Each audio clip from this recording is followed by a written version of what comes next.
ఏంటి, నాకు మళ్ళీ ఆపరేషన్ చెయ్యాలా?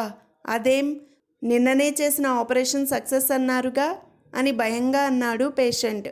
భయపడుకోయ్, ఆపరేషన్ సక్సెస్ అనే దాంట్లో అనుమాత్రం సందేహం లేదు. కానీ నిన్న ఆపరేషన్ చేస్తున్నప్పుడు మా డాక్టర్ గారి రత్నాల ఉంగరం మీ పొట్టలో జారి పడిపోయిందట అని చెప్పాడు కంపౌండర్. భార్య, ఏవండి, షాపింగ్కి వెళ్దామా అని అడిగింది భర్తని. భర్త, వద్దులే, నాకు కాళ్ళు నొప్పులుగా ఉన్నాయి అని చెప్పాడు.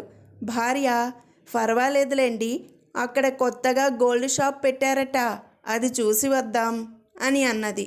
భర్త, సరే పద, ఇప్పుడు నా కాళ్ళు గాల్లో తేలుతున్నాయి అని చెప్పాడు. టెర్రరిస్టులైన సంజయ్, అజయ్లు బాంబును పాతిపెట్టేందుకు ఒక చోటికి వెళ్తున్నారు. సంజయ్, అజయ్, ఒకవేళ మన కారు వెనక సీట్లో ఉన్న బాంబు మనం వెళ్లాల్సిన దగ్గరికి వెళ్లేలోపుగానే పేలిపోతుందేమోనని డౌట్గా ఉంది అని అన్నాడు అజయ్తో. అజయ్, నీకా భయమే వద్దు, అవసరమేమైనా వస్తుందేమోనని నేను నా జేబులో ఇంకొక బాంబు ఉంచానులే అన్నాడు.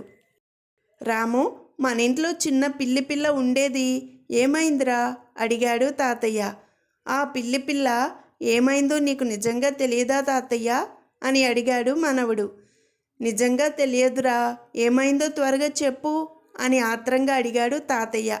అది ఇప్పుడు పెద్ద పిల్ల అయిపోయింది తాతయ్య అని చెప్పాడు మనవడు.